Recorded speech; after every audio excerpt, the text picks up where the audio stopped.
nanti bisa tinggal download ya. Baik, terima kasih. Oke, Mungkin silakan. saya mulai. Assalamualaikum warahmatullahi wabarakatuh. Selamat sore, Assalamualaikum. Bapak Khalifah. Perkenalkan, nama saya Zikra Aulia Zahra. Saya mahasiswa SKPM Angkatan 56 yang saat ini sedang mengerjakan skripsi saya terkait tata kelola hutan wakaf. Sebelumnya saya pernah bertemu Bapak juga via Zoom dengan dosen saya untuk ngobrol-ngobrol sebelum saya mulai bikin skripsi, dan alhamdulillah saya lanjutkan setelah dari wawancara tersebut, dan sekarang sedang proses pengambilan data primernya seperti itu, Pak. Oh, Pak ini ya, Pak Sohibudin waktu itu ya? Iya, waktu itu saya Oh sama iya Pak ya. Sohibudin. Saya Oke, oke. Ya. bimbingannya beliau. Oh gitu. Oke. Iya, Bapak. Hmm. Mungkin karena penelitian saya itu sebenarnya dimulai dari penelitian kualitatif, jadi ada beberapa informasi yang ingin saya cari tahu lebih lanjut begitu dari Bapak sebagai perwakilan Yayasan Hutan Wakaf Bogor terkait Hmm. khususnya terkait tata kelola hutan wakaf ini. Hmm. Mungkin yang pertama itu saya udah baca nih Pak terkait sejarah berdirinya hutan wakaf yang Hmm. ditulis di laman resminya hutan wakaf. Hmm. Jadi kan kalau dari sejarah yang saya baca itu legalisasi menjadi yayasannya di tahun 2020 ya Pak. Ya. Tapi hutannya itu sebenarnya sudah dibangun dari tahun 2018 begitu. Nah, sebelum ada legalisasi berupa Yayasan Hutan Wakaf ini, eh, status hutan wakaf Bogor itu sebenarnya apa Pak? Apa sudah terdaftar sebagai aset wakaf atau baru dibangun aja gitu? Oh ya. Ya, sebelumnya terima kasih ya. Zikra, panggilan apa nih? Zikra atau Aulia? Iya, Zikra boleh, Aulia boleh Pak. Oke, Zikra ya. Eh, Sudah penelitian tentang hutan wakaf nih. Saya senang sih kalau ada yang meneliti tentang hutan wakaf karena semakin eh, banyak riset yang berkaitan dengan hutan wakaf juga saya yakin akan bermanfaat ya untuk pengembangan hutan wakaf ke depannya.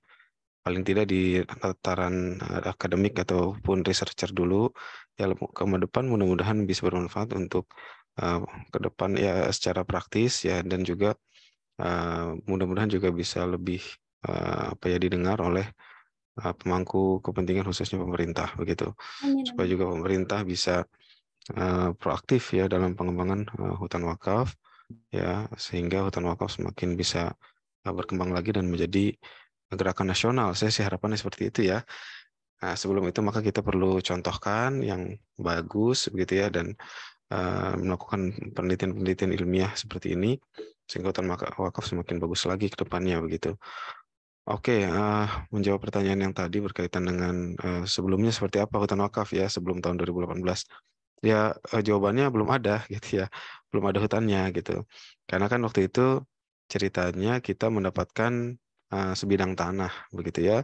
Sebidang tanah wakaf dari seorang wakif gitu pada tahun 2018 akhir kalau saya tidak salah ya.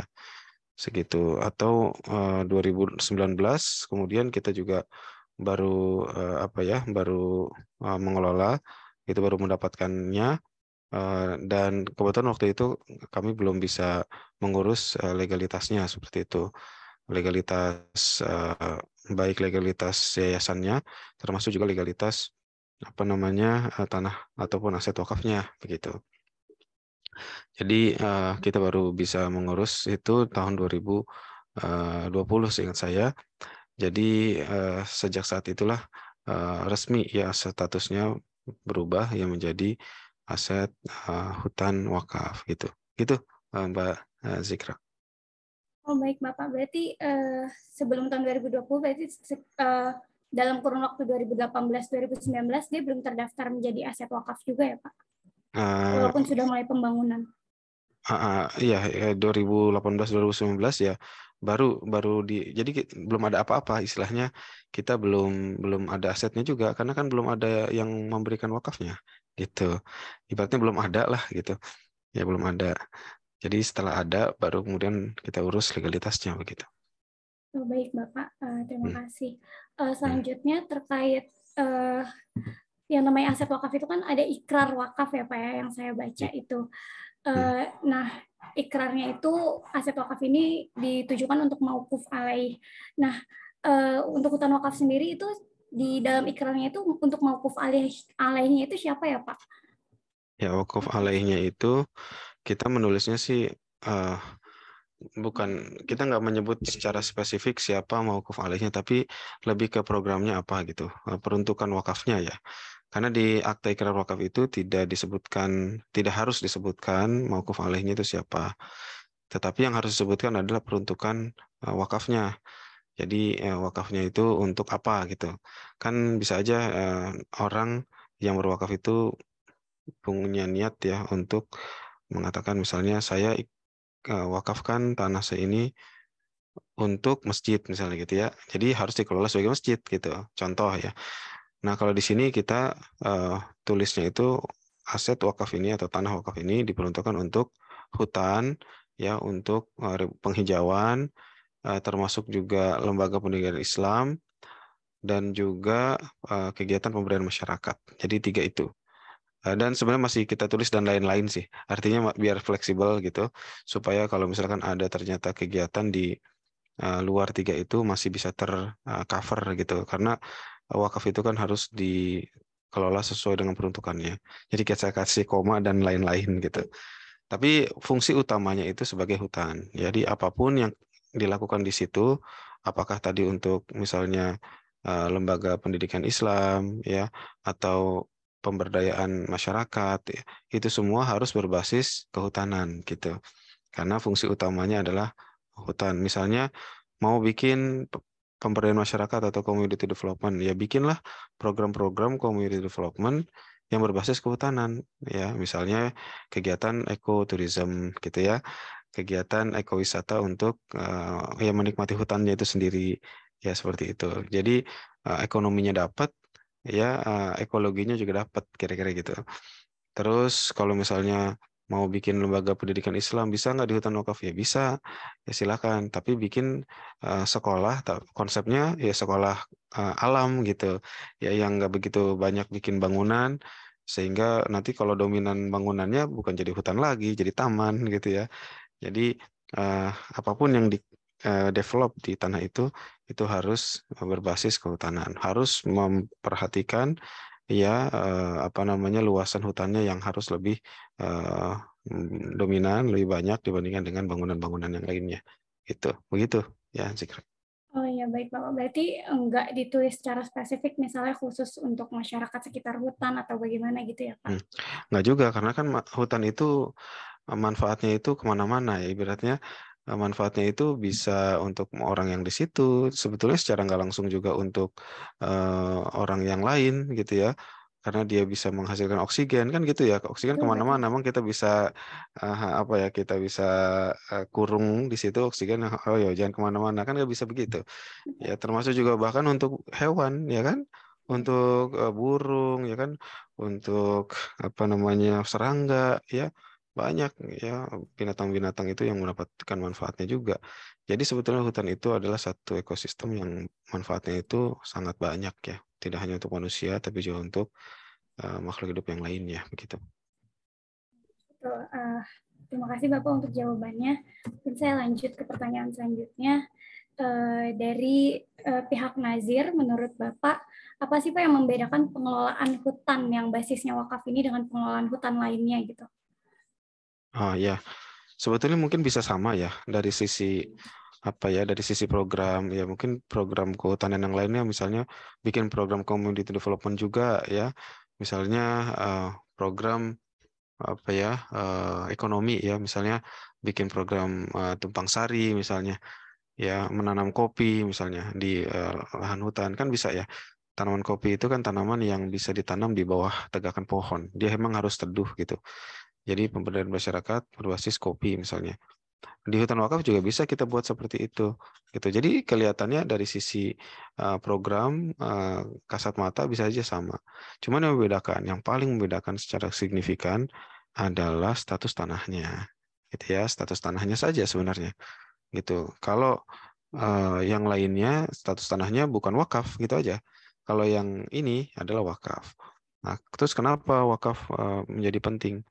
Ya, karena ya wakaf ini statusnya adalah sudah bukan lagi milik siapa-siapa, kira-kira begitu kan ya, tetapi milik Allah Subhanahu Wa Taala yang harus dilestarikan, tidak bisa dijual. Kalau di kehutanan yang lainnya, misalkan di hutan rakyat ya, milik masyarakat, itu kan milik yang punya gitu. Jadi kalau misalkan milik Bapak A gitu ya. Nah, ketika 20 tahun, 30 tahun lagi si Bapak A meninggal, ya kan, ya udah mungkin itu jadi tanah jadi waris gitu. Nah, terserah ahli waris mau diapakan, mau dijual, mau dibagi-bagi ya. Nah, itu kemungkinan besar sekali gitu. Jadi untuk mempertahankan hutannya itu dalam jangka panjang itu sulit. Kalau hutan yang lain ya.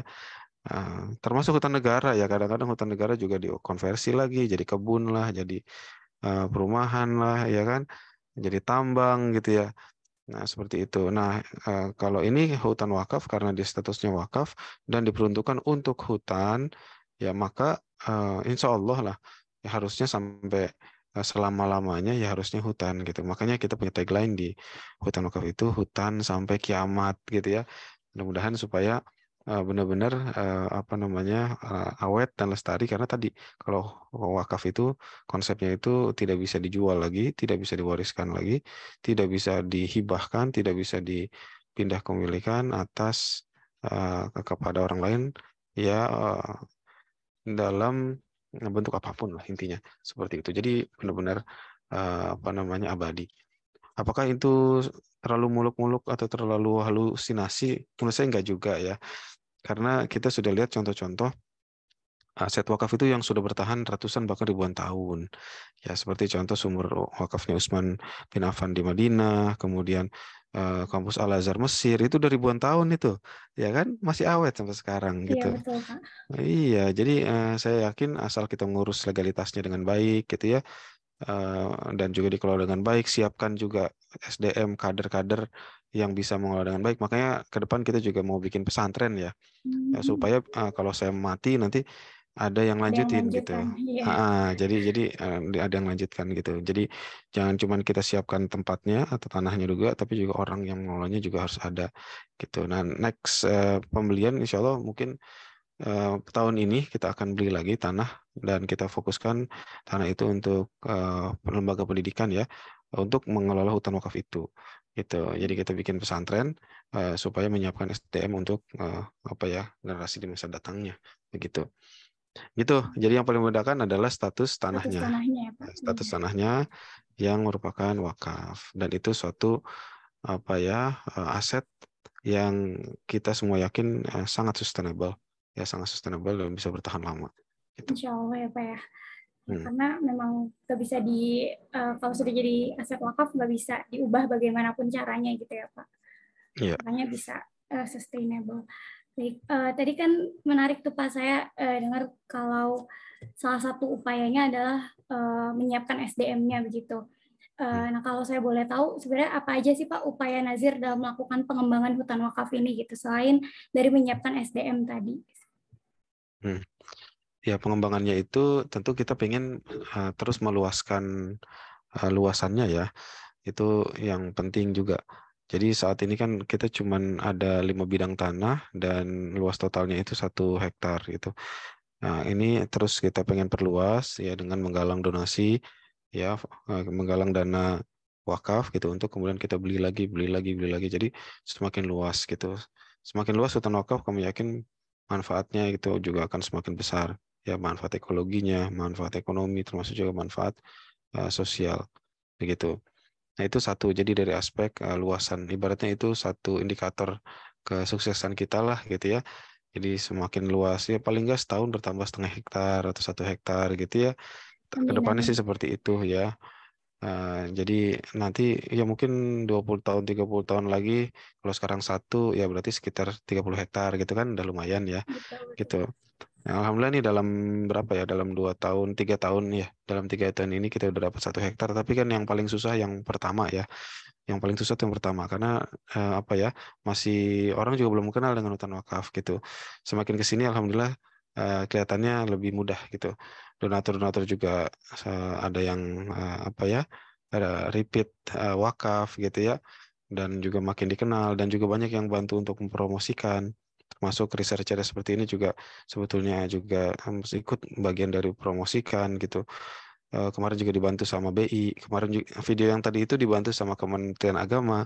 Gitu sebetulnya kan itu juga promosi juga ya kaitan Iya, dengan hutan betul. wakaf ini gitu. Jadi ya mudah-mudahan harapannya ke depan hutan wakaf ini bisa lebih cepat perkembangannya, lebih cepat Amin, amin. lebih luas seperti itu.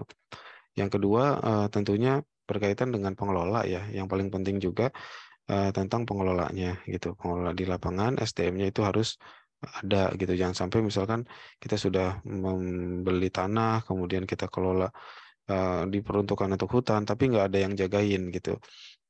Ya bisa aja sih, tapi itu mungkin lebih ke manfaat ekologi saja, gitu manfaat ekologi saja jadi hutan doang gitu. Padahal kita inginnya hutan wakaf itu bukan cuman menjadi hutan saja, tapi juga bisa bermanfaat secara ekonomi dan juga sosial buat masyarakat gitu. Makanya kita punya program 3E namanya. 3E seperti yang saya sebutkan di dalam video itu. Yang pertama, yang paling inti adalah program ekologi, yang kedua ekonomi, dan yang ketiga edukasi dan dakwah ya. Sebetulnya ini sosial, cuma biar gampang aja 3E gitu.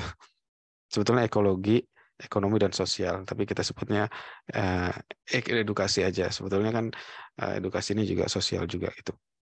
Seperti itu. Jadi itu SDM-nya harus kita siapkan ya sehingga ada yang ngelola, jangan sampai ditinggal terlantar gitu aja ya kan ya, terlantar gitu aja, jangan-jangan nanti kalau nggak ada yang ngurus setahun 2 tahun 10 tahun diserobot orang gitu ya.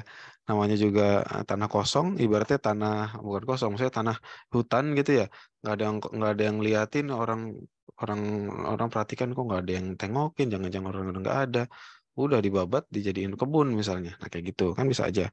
Jadi yang paling penting juga selain fisiknya adalah SDM-nya. Nah, oleh sebab itu tadi eh, SDM itu menjadi sangat penting dan itu harus disiapkan. Ya, nggak bisa kemudian kita hanya apa ya mengandalkan yang sudah ada sekarang gitu. Ya, jadi harus ada program pendidikan di situ. Mungkin yang paling bagus pesantren sih sepertinya ya. Pesantren supaya turun temurun begitu ya.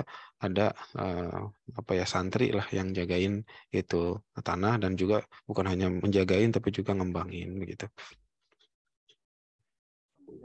Berarti kalau sekarang SDM-nya itu masih masyarakat sekitar ya, Pak ya? Ya, jadi alhamdulillah ada masyarakat sekitar yang sangat membantu ya kegiatan-kegiatan operasi di lapangan gitu. Karena saya sendiri sebetulnya tidak terlalu sering ke hutan wakaf karena tempat tinggal saya cukup jauh ya, 1,5 jam dari hutan wakaf gitu. Paling sebulan sekali atau sebulan 2 kali saya ke sana gitu. Tugas saya lebih ke seperti ini, melakukan riset, sosialisasi, promosi, fundraising gitu. Nah, nanti ketika uang itu sudah dapat, nah itu akan apa ya digunakan oleh tim lapangan gitu kira-kira.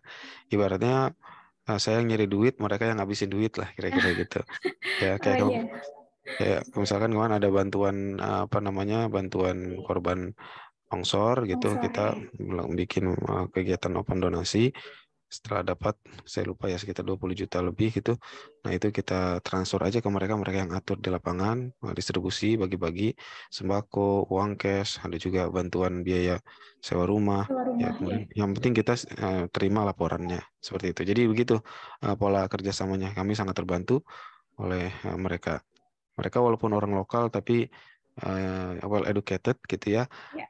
Bahkan ada yang sudah S2 juga gitu. Jadi alhamdulillah untuk kegiatan lapangan tuh bisa dibilang aman lah untuk saat ini gitu. Oh iya, kebetulan kemarin saya juga ikut pas pembagian dana bantuan pinjaman untuk sewa rumahnya juga, Pak. Jadi Oh iya ya. iya, Jadi datang pas ya. saya Oh turun iya. lapang, iya kebetulan ada Ah, kegiatan itu. Jadi saya Oh lihat iya. langsung juga gitu. Oh iya. Iya. Oke. Nah, jadi kan eh, yang seperti yang saya tahu ini kan terkait program pengembangan masyarakatnya itu kan bekerja sama dengan Basnas ya, Pak ya. Mm, Salah satunya begitu yang saya tahu. mm, Nah, kalau boleh tahu, mulai kapan sih Pak Basnas dan Hutan Wakaf Bogor ini bermitra begitu? mm. Seingat saya tahun 2020 ya. Tahun 2020 sampai sekarang ya. Sebetulnya tim pendamping masyarakat yang ada di hutan wakaf itu adalah orang Basnas gitu. Ya, betul betul. Orang Basnas gitu. Kang Edi itu orang Basnas dan digaji juga oleh Basnas gitu. Zakat, jadi Basnas itu punya program namanya Zakat Community Development ya. Nah, program itu setiap Basnas bikin program di satu tempat ya, mereka akan mengutus ya, bukan mengutus sih, mengangkat satu orang, biasanya orang lokal ya, untuk menjadi pendamping gitu. Karena kalau nggak didampingi masyarakat ya susah gitu. Namanya juga masyarakat ya, Ya, betul. harus ada yang dampingi gitu. Karena nanti pendamping ini juga akan dibekali dengan berbagai ilmu dan juga skill ya berkaitan dengan Komdev gitu. Sehingga mereka bisa memantau, ya, mendampingi, kemudian juga membimbing masyarakat termasuk sampai bikin report gitu ya, semuanya harus ada yang melakukannya dan itu dilakukan oleh tim tim dari Basnas gitu. Jadi kenapa kita juga bisa berkolaborasi dengan Basnas? Ya karena Basnas ini kan fokusnya mustahik zakat ya. Mereka punya kepentingan untuk menyalurkan dana zakat untuk yang berhak mustahik zakat. Nah, kalau kita sebetulnya eh, punya juga concern ke sana. Karena tadi kita bukan cuma bicara masalah pohon, tanah, air, udara, termasuk juga hewan, tapi juga hutan itu soal manusia juga gitu. Nah, disitulah meeting pointnya gitu, Hutan Wakaf Bogor dengan Basnas. Kita sama-sama punya concern bagaimana bisa melakukan pemberdayaan masyarakat di sana. Jadi untuk Komdevnya itu sebetulnya kita banyak sekali dibantu oleh Basnas, gitu ya. Iya, Nah, terkait Basnas ini, waktu pertama kali bisa bekerja sama dengan Hutan Wakaf itu, apakah memang Basnas yang reach out duluan begitu, atau dari pihak justru sebaliknya gitu, dari pihak Yayasan Hutan Wakaf yang reach out Basnas begitu? Itu gimana tuh, Pak?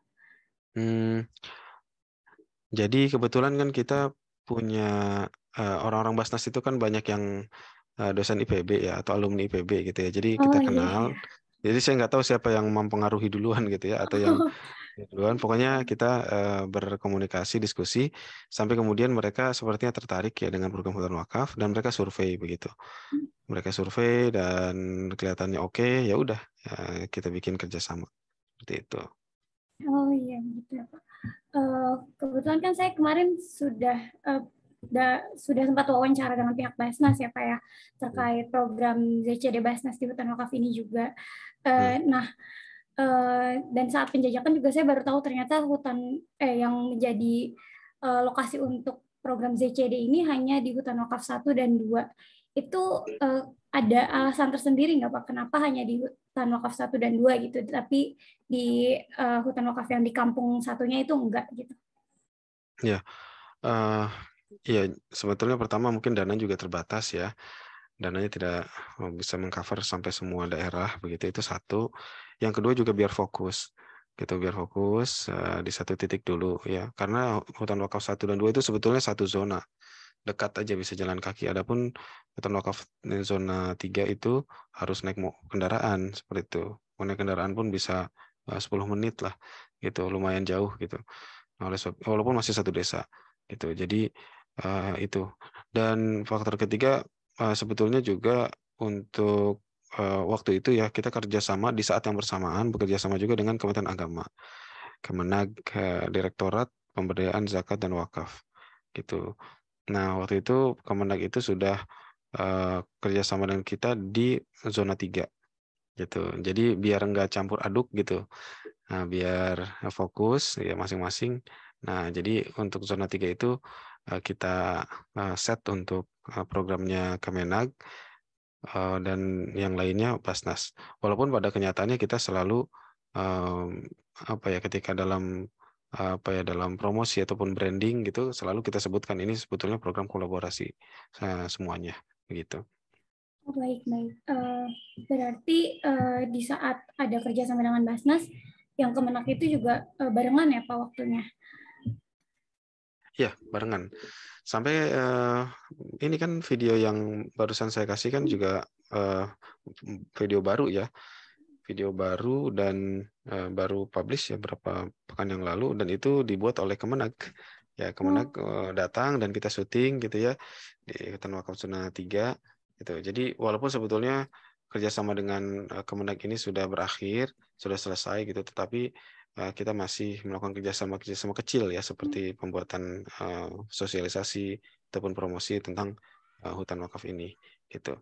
Dan mereka masih memantau juga sih, masih memantau gitu, karena kan mereka pengen juga hutan wakaf ini bisa lebih sukses lagi ya, dan dicontoh ya oleh nazir-nazir ataupun pengelola wakaf di tempat yang lain gitu. Gitu. Ini menarik nih Pak, karena saya nggak dapat informasi ini sewaktu ke lapangan. Kalau boleh tahu, kerjasama dalam bentuk apa sih Pak dengan Kemenag gitu? Kalau Basnas kan yang saya tahu karena ada program pemberdayaan itu begitu. Kalau untuk Kemenag sendiri bagaimana Pak? Kemenag itu kan punya program inkubasi wakaf produktif ya. Jadi mereka juga ingin tanah-tanah wakaf ini menjadi produktif. Intinya itu. Jadi banyak sekali tanah-tanah wakaf di Indonesia ini yang tidak produktif, itu masalahnya. Gitu. Kalau kita lihat data di sistem informasi wakaf siwak ya, kemenag.go.id itu tanah wakaf banyak sekali gitu.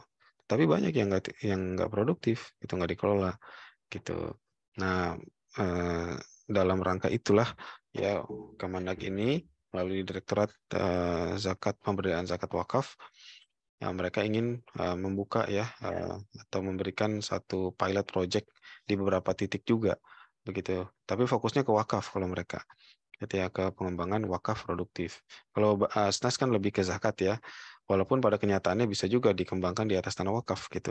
Ya, Tapi betul. kalau kalau Kemenag ini mereka apa ya, lebih concern ke bagaimana wakaf ini menjadi lebih produktif, tanah-tanah wakaf. Sehingga nanti kalau misalkan sukses, mereka tinggal bisa mereplikasi atau mengadopsi program ini di tempat yang lain gitu. Karena tanah wakaf banyak juga yang di hutan-hutan ya Mbak Zikra. Oh, Itu di hutan-hutan bisa aja nanti dikelola sebagai hutan wakaf ya. gitu. Ya kalau ini berhasil dianggap sukses gitu, ya udah nanti tanah-tanah wakaf yang sudah ada kalau memang memungkinkan ya udah dikelola saja sebagai tanah wakaf untuk kehutanan begitu. Oh, oke. Berarti untuk memastikan agar si aset wakaf ini produktif begitu ya, bentuk kerjasamanya seperti itu. Ya begitu. Berarti untuk bantuan yang diberikan itu berupa dana tunai atau bagaimana Pak? Iya, dana stimulus seperti itu ya. Oh ya. Uh, nah mungkin saya kembali ke terkait program Basnas tadi Pak. Kalau dari program Basnas itu kan ada program-program pemberdayaan yang mengarah ke memberi keuntungan ekonomi bagi masyarakat begitu ya Pak. Nah, apakah sebenarnya ada beberapa pertanyaan turunan dari ini gitu. Yang pertama itu, apakah ketika ada keuntungan ekonomi yang didapat dari suatu program Basnas itu, dari satu program Basnas itu, hasilnya dibagi juga ke Yayasan Hutan Wakaf Bogor?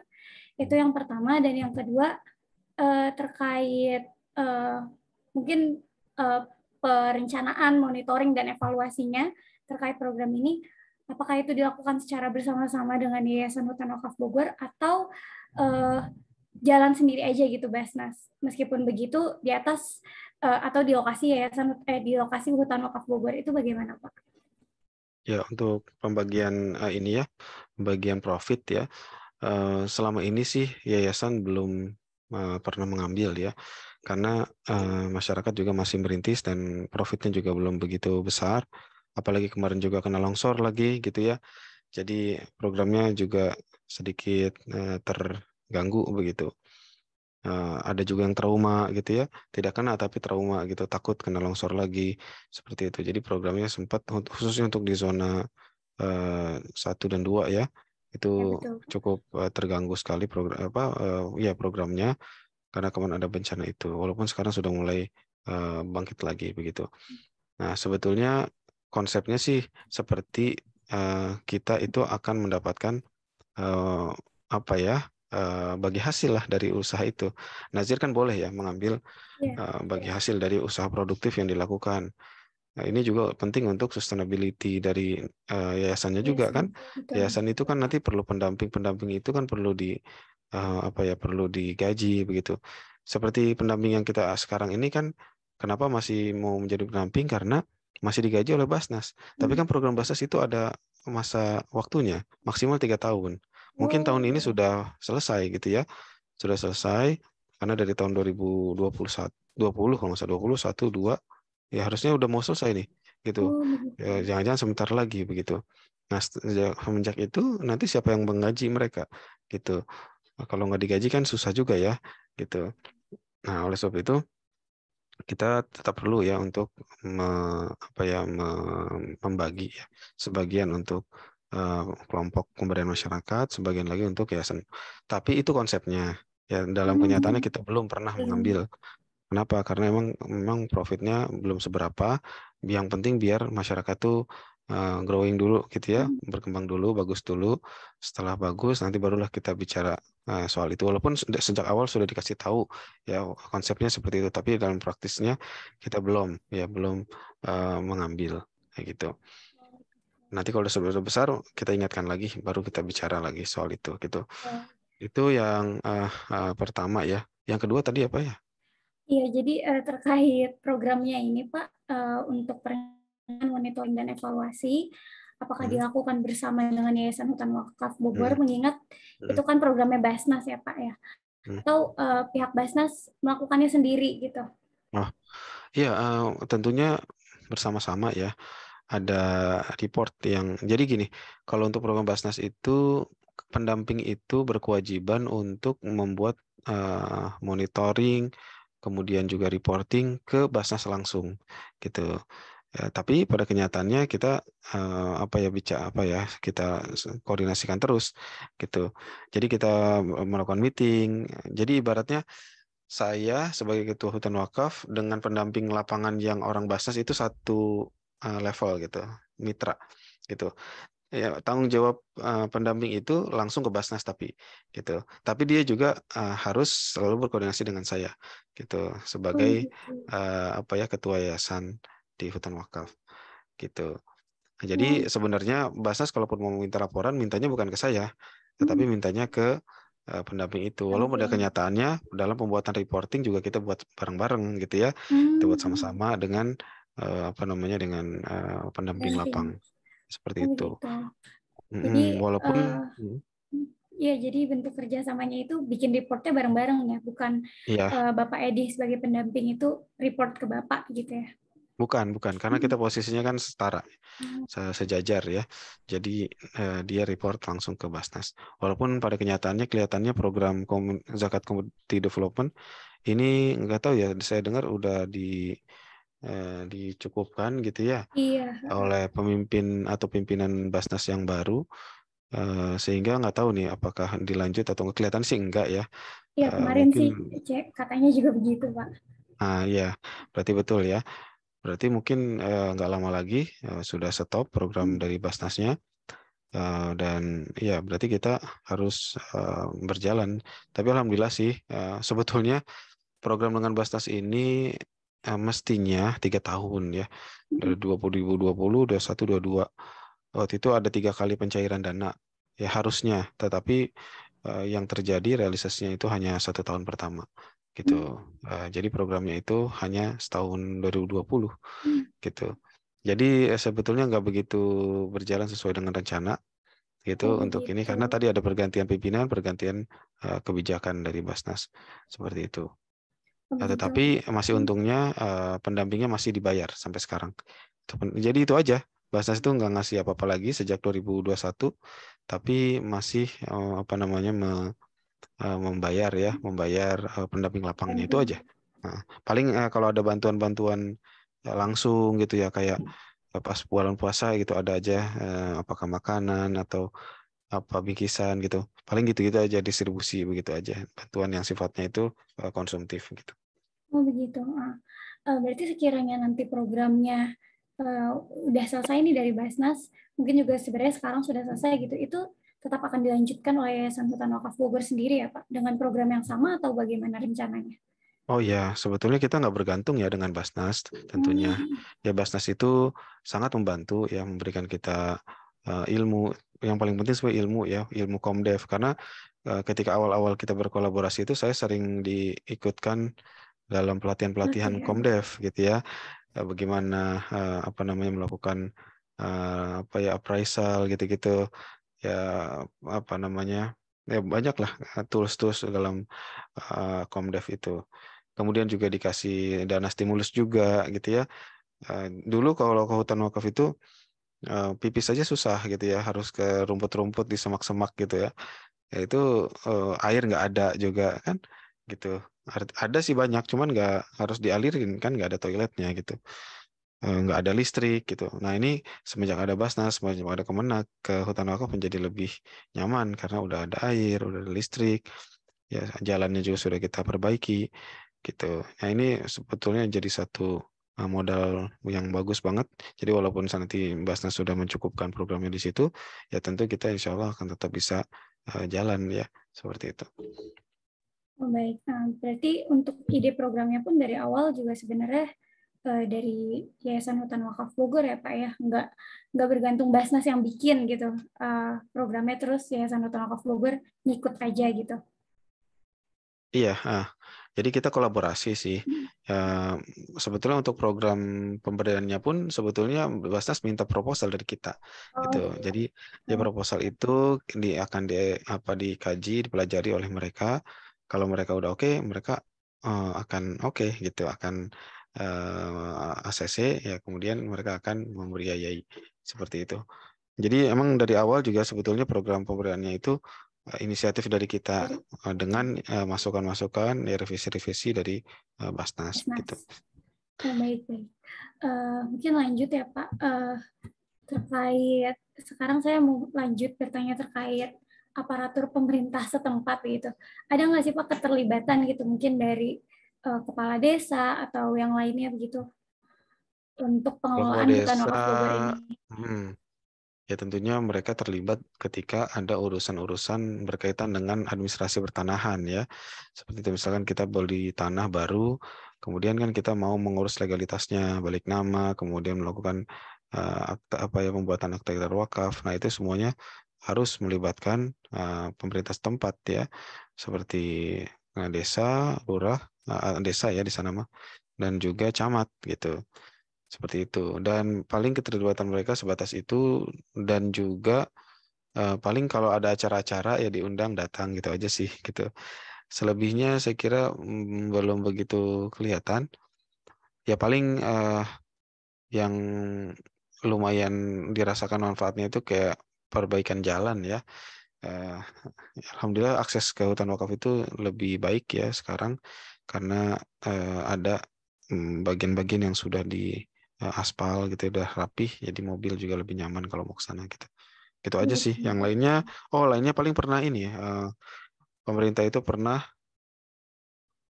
iya, apa namanya, membuat satu video ya, video desa setempat, dan hutan wakaf itu menjadi salah satu program ya yang di highlight di profil desa Hmm, itu. Ya, lumayan lah buat ini. Ya promosi ya berarti Pak. berarti paling tidak hutan wakaf ini menjadi satu program yang dibanggakan lah Iya oleh betul. desa setempat gitu. Oh, baik. Berarti nggak ada keterlibatan pemerintah misalnya ikut mengelola bersama begitu masuk ke dalam bagan organisasinya begitu nggak ada ya Pak? Enggak sih. Paling yang ada paling dinas-dinas ya. Oh, Yang paling kan dinas-dinas perikanan gitu kan suka memberikan mm, bantuan ya. Paling itu ada juga ya. Tapi bukan desa ya. mm, Dinas perikanan kalau nggak salah pernah memberikan bibit seperti itu ya, bibit ikan. Karena kan di hutan wakaf juga ada kolam-kolam kolam. ikan. Hmm. Kita melakukan budidaya ikan, ikan juga, ikan mas, ikan nila gitu. Nah itu pernah dapat bantuan bibit. Ya sifatnya bantuan-bantuan begitu saja sih. Hmm. Hmm. Nah, terkait regulasi pengelolaan ini, Pak, itu sebenarnya bagaimana sih Pak regulasi yang dibuat oleh Bapak sebagai pihak nazir gitu dalam pengelolaan hutan wakafnya? Regulasi apa nih maksudnya? Iya, jadi mengelolanya apakah seperti tadi kan Bapak bilangnya eh, tim lapangan itu yang istilahnya menghabiskan duit begitu mengelola, atau bagian di lapangan Bapak yang fundraisingnya Hmm. begitu. Atau Hmm. sebenarnya jadi dibagi-bagi per, apakah ada bagian-bagiannya begitu atau sebenarnya dikerjakan bersama-sama begitu. Oh, bagi tugas ya. Ya Mm-mm. mungkin bahasanya bukan regulasi kali ya. Kalau regulasi mah pemerintah Oh gitu. iya. Kita mah orang orang apa ya, orang swasta ya, orang warga warga ini, warga biasa gitu ya. Ya mungkin itu kaitan dengan pembagian job desk ya. Ya, tentu ya saya sebagai ketua ada orang keuangan juga yang ngurusin keuangan ya. Itu ada sendiri dan ada report keuangannya juga. Terus uh, memang mungkin kalau di lembaga sosial di mana-mana biasanya itu yang inti itu tiga ya, tiga apa ya? Disebutnya tiga bagian ya, tiga divisi begitu. Pertama divisi yang fokusnya itu melakukan fundraising, ya kan? Karena kita nama juga dan sosial ya harus melakukan fundraising. Kalau enggak ya dari mana kita bisa bergerak? Ibaratnya dana itu adalah darahnya yayasan kan gitu ya. Kalau enggak ada dana ya pasti mogok ininya apa yayasannya gitu. Enggak ada kegiatan yang bisa dilakukan kan gitu. Jadi itu satu. Yang kedua adalah keuangan, ya pengelolaan keuangan. Ya, uang masuk kemudian diatur mau kemana ya, direncanakan program-programnya gitu. Kemudian yang ketiga adalah orang program di lapangan gitu. Yang tadi ibaratnya yang bahasa sederhananya yang tukang ngabisin duit lah gitu. Karena harus dihabisin, kalau enggak nanti juga masalah. Uang udah dikumpulkan tapi nggak dihabisin. Nanti masalah misalkan ada program longsor kemarin ya. Terus udah dikumpulkan sekian puluh juta. Ya, kemudian udah 2 tahun, 3 tahun nggak disalurkan. Ya kan itu masalah gitu. Orang donatur inginnya cepet. Ini orang kepada butuh kok kenapa ditahan-tahan uangnya. Makanya di lembaga sosial sebaiknya jangan lama-lama ya pegang uang gitu. Nah, kalau emang ditahan ya pastikan ada alasannya gitu. Nah, kemarin untuk bantuan program longsor juga sempat kita tahan sebentar berapa bulan. Kenapa? Karena bantuan tuh banjir gitu, banjir banyak sekali gitu dari pemerintah ya, dari lembaga zakat yang lain ya, dari Basnas juga ya, dari macam-macam gitu, dari pemerintah pusat, Bu Risma sampai datang ya kan, Menteri Sosial, kemudian Gubernur Jabar datang ya, camat datang, ratusan juta miliaran lah uang masuk ke situ. Mie luar biasa gitu, sampai banjir mie instan, sampai ada yang jualin lagi ya, jadi terlalu banyak mie instan dijual lagi dapat 700.000 ya, satu Oh orang dapat iya, 700.000 gara-gara jualan mie instan yang dapat dari bantuan ya, bantuan. kebanyakan bantuan banjir. Mhm. Tapi menjelang akhir tahun 2022 kemarin udah nggak ada lagi bantuannya. Sedangkan kontrakan mereka udah pada mau habis, mereka harus bayar lagi. Nah saat itulah kita keluarkan gitu. Kita keluar, kita tahan sebentar supaya tadi ketika orang yang udah nggak ada yang bantu lagi ya, kita masih ada cadangan untuk bantu mereka gitu. Tapi sekarang sudah habis juga sih. Itu sudah habis bantuan dana untuk korban longsornya ya. Jadi seperti itu. Oh iya. Nah, berarti yang intinya adalah di 3 tim tadi ya Pak ya, Hmm. harus ada gitu. Nah, kalau saya boleh izin tanya, saya boleh minta bagian organisasinya nggak ya Pak nanti? Uh, iya, kayaknya di website ada ya.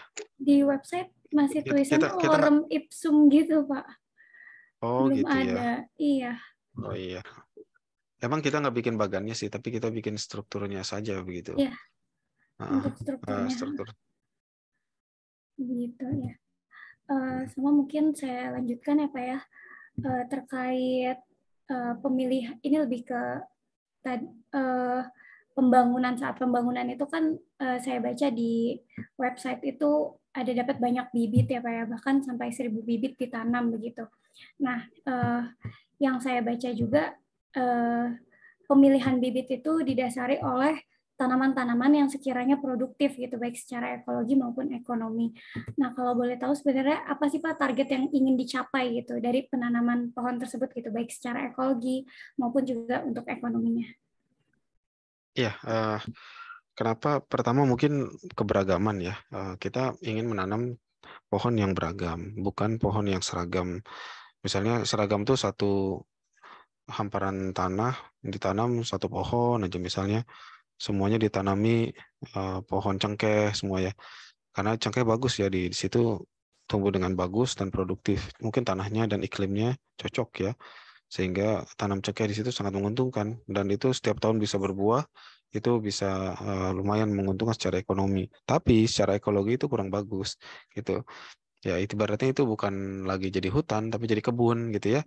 Jadi kebun karena kalau kebun itu ya satu satu jenis tanaman seperti karet misalnya, kebun karet kan, bukan hutan karet gitu ya. perkebunan karet gitu. Walaupun dia pohon kehutanan karet itu, tapi kalau semuanya karet ya jadi kebun karet gitu. Nah, hutan alam kan nature-nya itu adalah beragam. Itu banyak sekali tanaman apa yang ditanam gitu ya. Nah, di situ punya manfaat ekologi yang lebih bagus karena nanti bukan hanya bermanfaat untuk manusianya ya, tetapi bagi satwa ya. Ada mungkin satwa yang suka mampir ke satu pohon tapi nggak suka di pohon yang lain kan gitu ya. Nah, semakin beragam maka makin banyak burung yang cocok dengan di situ, yang mampir ke situ ya, dengan tupai misalnya seperti itu.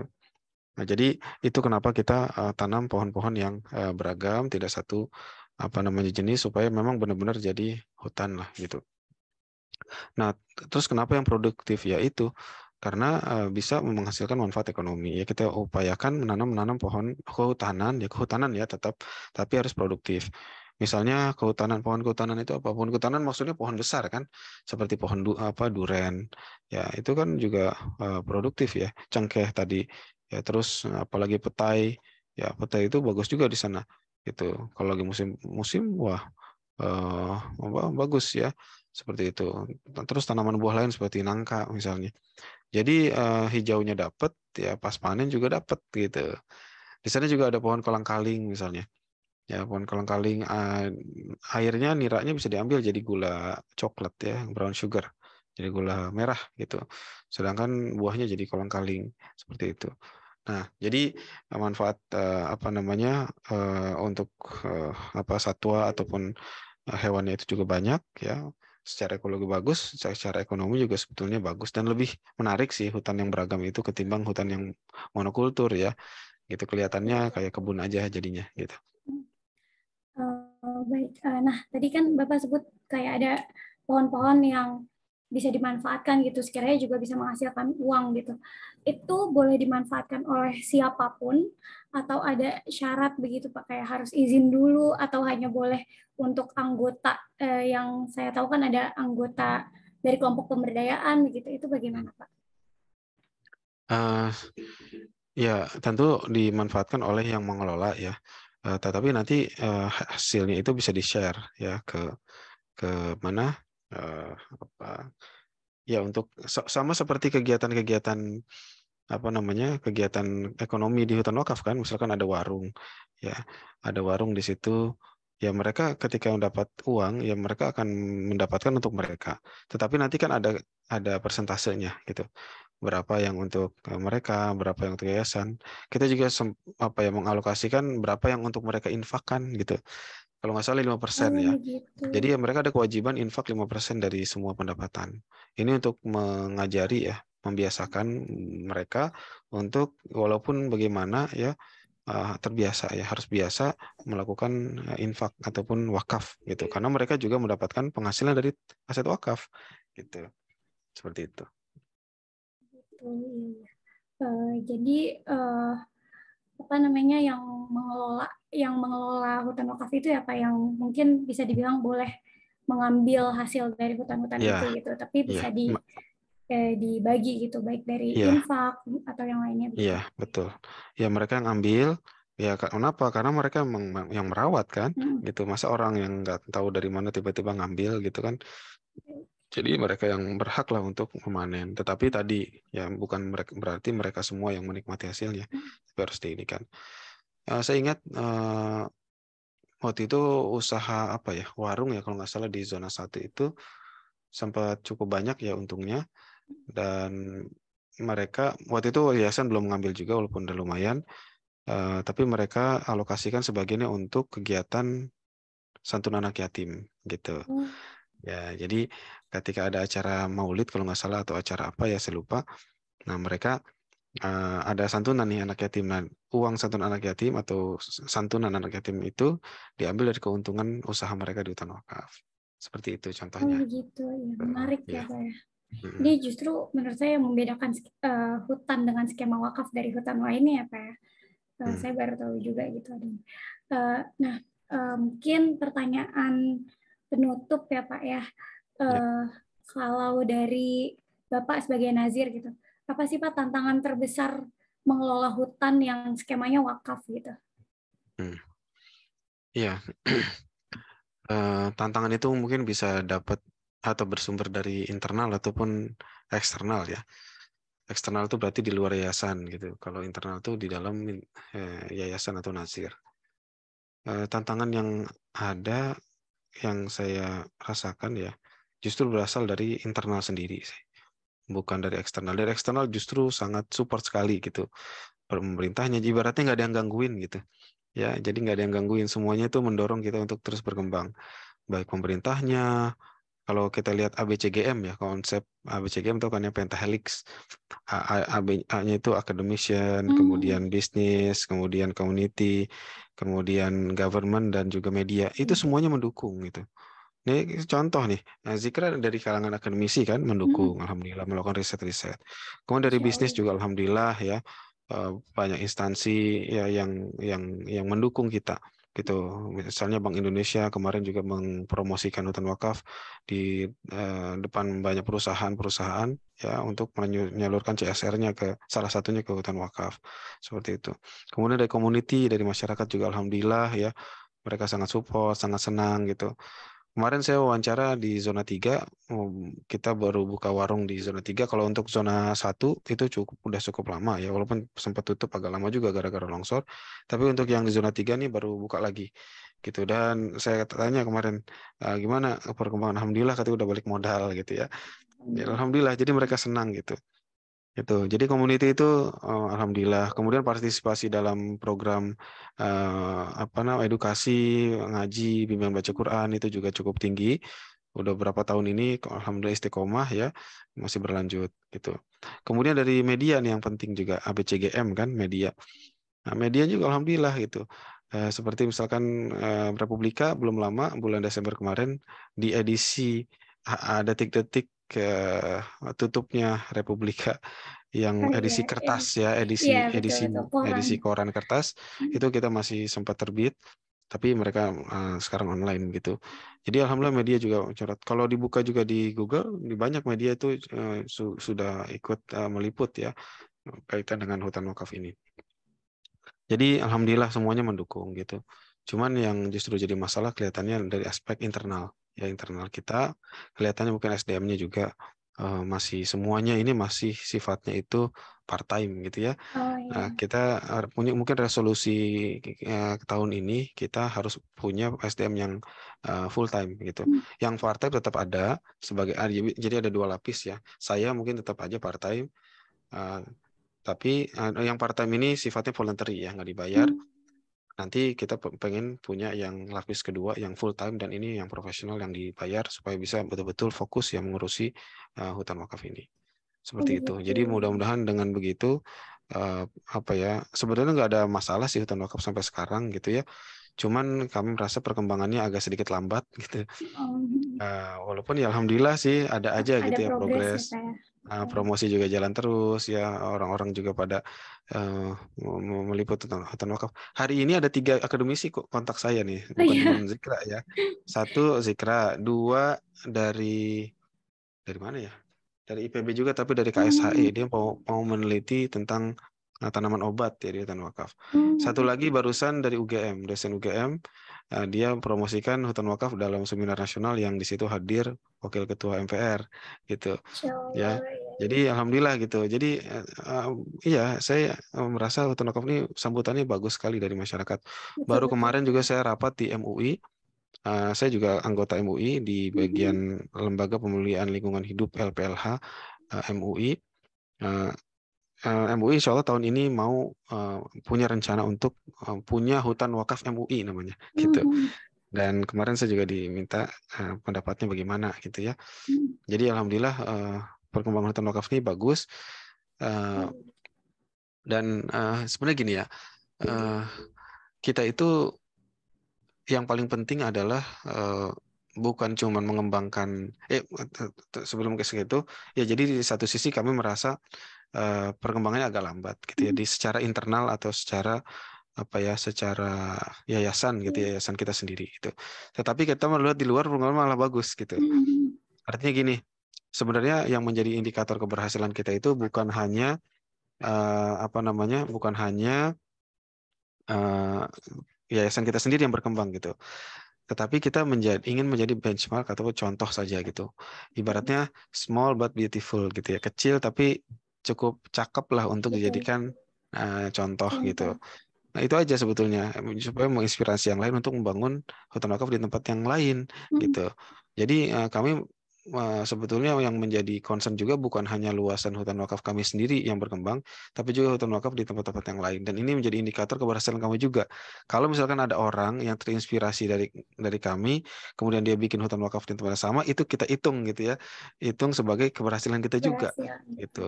Karena kan gini ya Mbak Zikra ya, problem lingkungan itu problem nasional ya, bahkan Betul, global betul. kan. Problem salah satu masalah terbesar di dunia sekarang ya perusahaan lingkungan ya, khususnya hutan gitu. Mm, Ya kali yayasan saya doang sendirian yang bikinnya nggak mungkin banget gitu. Jadi problem global, permasalahan nasional, tapi sebetulnya solusinya bisa dilakukan secara individual, gitu, secara personal, dan siapapun bisa gitu. Nah, salah satu yang bisa dilakukan itu adalah membangun hutan wakaf sendiri. Nah, kita pengen berikan contoh bahwa bisa kok ya bikin hutan wakaf sendiri dengan skala kecil, walaupun cuma 1.000 hektar, 1.000 hektar, itu mah gede ya, 1.000 meter gitu ya, 1.000 meter, 200 meter juga nggak apa-apa dah mm. di perumahan gitu ya. Iya, depan rumah Jangan saya sampai, Pak tanah kosong. nah iya gitu. Kalau ada ini niat wakafin aja gitu, karena itu pahalanya besar gitu. Betul, betul. Kita sampaikan selalu seperti itu. Jadi dari sisi-sisi emosionalnya. Mm. Jadi kita bukan hanya wakaf tuh, bukan hanya terbatas masjid, musola, Mas, makam ataupun pesantren madrasah biasanya. begitu. Iya. Iya, atau pesantren, tetapi juga bisa dalam bentuk apa namanya pohon ataupun hutan ataupun apa namanya wakaf tanah hutan. Karena gini, bisa aja orang nanam pohon, wakaf pohon doang. Kenapa harus dengan tanahnya gitu? Mm, mm. Karena ya tadi, misalkan di depan rumahnya Zikra ada tanah, misalnya 1.000 meter gitu ya, yang ditanam pohon, ya.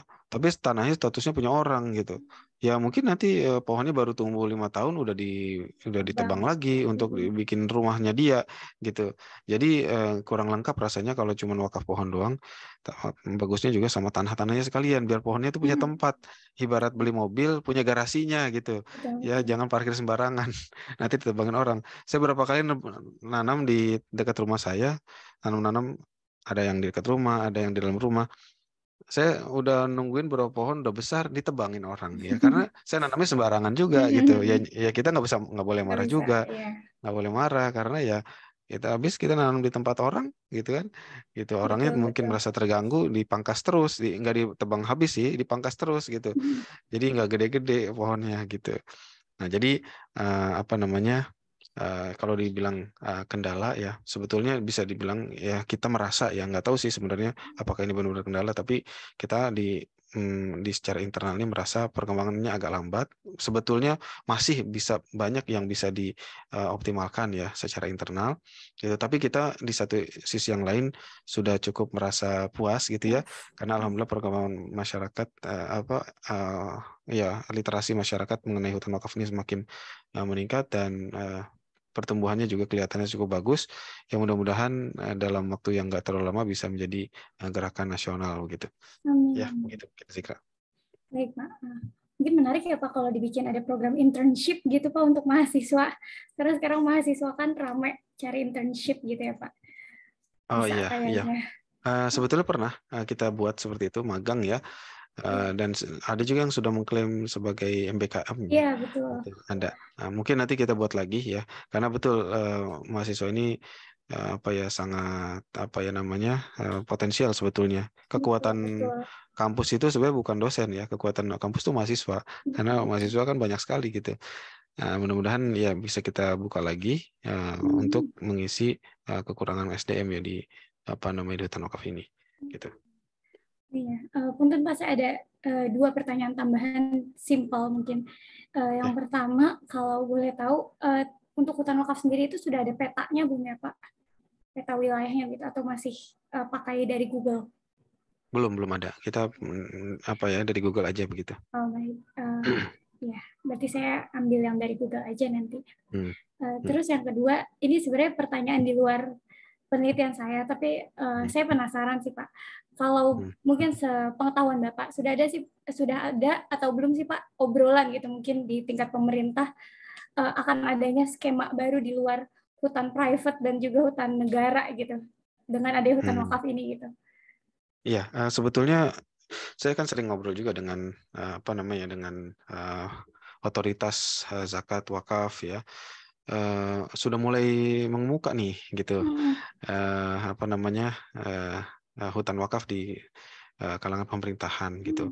Tapi kelihatannya masih jauh ya untuk sampai itu mungkin jadi satu riset sendiri tuh. Betul, Ya, betul. riset sendiri. Dan saya sebetulnya pengen juga riset itu apakah mungkin negara melakukan berwakaf hutan gitu. Betul. Itu kajiannya mungkin lebih ke hukum nantinya, Iya, ya betul, kan, betul. lebih ke regulasi yuridis begitu. Itu menarik ya. Soalnya hal itu pernah juga saya tanyain ke Direktur Pemberian Zakat Wakaf Kemenag. Ya beliau bilang juga belum tahu gitu apakah memungkinkan atau enggak. Beliau bilang sarannya nanya ke MAN ya, MAN, Manajemen Aset Negara.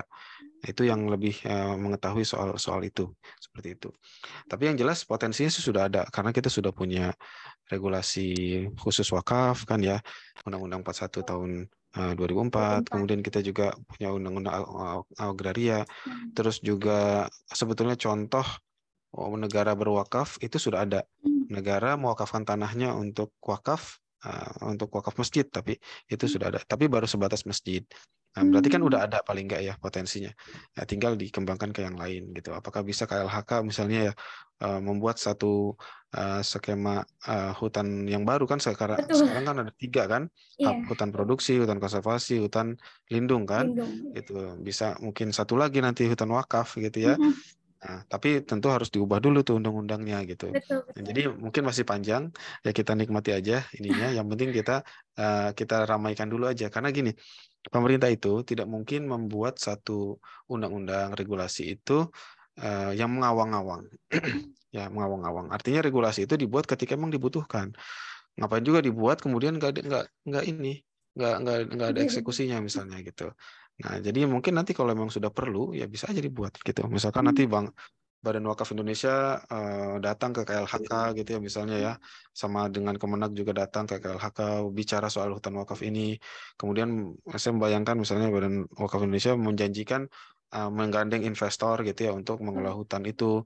Oke, kalau gitu kayaknya udah butuh nih. Nah, mungkin di saat itulah KLHK bisa ngeluarin surat tanahnya kan tanda tangan menteri ya untuk status hutan itu, apakah dia hutan lindung, hutan apa, itu domainnya Menteri Kehutanan seperti itu. Nah mungkin kalau udah sampai kayak gitu bisa lebih memungkinkan gitu. Ya, menarik ya Pak kalau dibikin policy brief terkait ini gitu. Terus saya kebetulan juga penasaran terkait itu. Ya. Baik Pak, mungkin untuk wawancara hari ini sudah cukup insya Allah. Dari list pertanyaan yang saya buat sudah terjawab semua. Terima kasih banyak. Saya juga minta izin untuk minta recording dari wawancara hari ini. Ini metode kualitatifnya pakai metode apa ya? Apakah kan banyak ya metode kualitatif ya? Apakah fenomenologi atau apa atau saya in-depth interview aja sih Pak. Kemudian saya analisis deskriptif gitu. Oh. Iya, karena dari KPM itu harus mix method kualitatif dan kuantitatif gitu. Oh, Jadi gitu. tidak seluruhnya kualitatif. Oh iya ya. Sebab saya juga kebetulan lagi tertarik ya untuk meneliti secara kualitatif karena udah bosan ya dengan kuantitatif.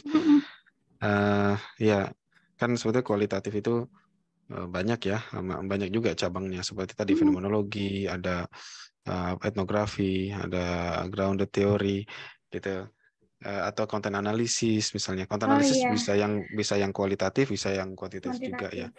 Nah seperti itu. Oke, berarti lebih ke in-depth interview ya. Sebetulnya kan kalau in-depth interview itu bukan metode kualitatif sih sebenarnya. In-depth interview itu lebih ke cara pengumpulan data. Betul. Sebenarnya saya belum apa ya Pak. Saya juga belum nentuin sih Pak, karena emang kalau dari KPM cuma diminta mix method gitu.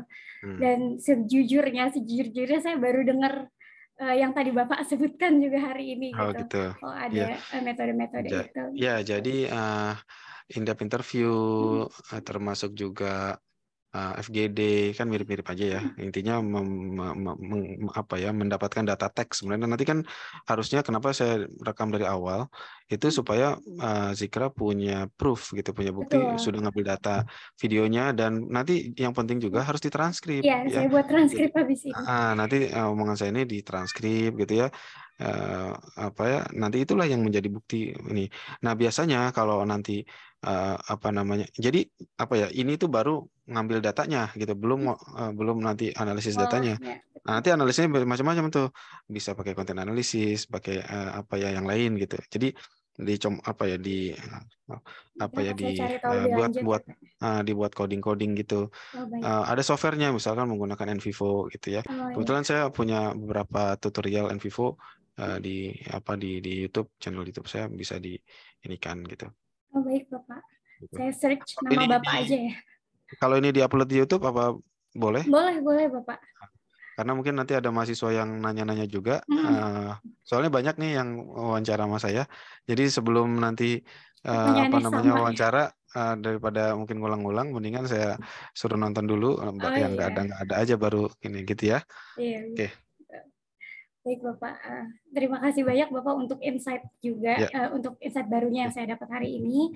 Mungkin saya juga izin sekiranya nanti ada pertanyaan-pertanyaan lanjutan, bisa saya tanyakan. Semisal memang sedikit, saya tanyakan melalui WA mungkin, atau Ya. sekiranya saya bisa mendapat kesempatan untuk Zoom meeting kembali, akan saya tanyakan kembali ke Bapak. Oke, makasih ya. Ya, ya Akhirnya dengan Bapak. alhamdulillah. Alhamdulillah. Alhamdulillahirabbil Assalamualaikum warahmatullahi. Subhanakallahumma bihamdika asyhadu an la ilaha illa anta astaghfiruka wa atubu ilaik. Wassalamualaikum warahmatullahi wabarakatuh. Waalaikumsalam warahmatullahi wabarakatuh. Saya izin live, Bapak.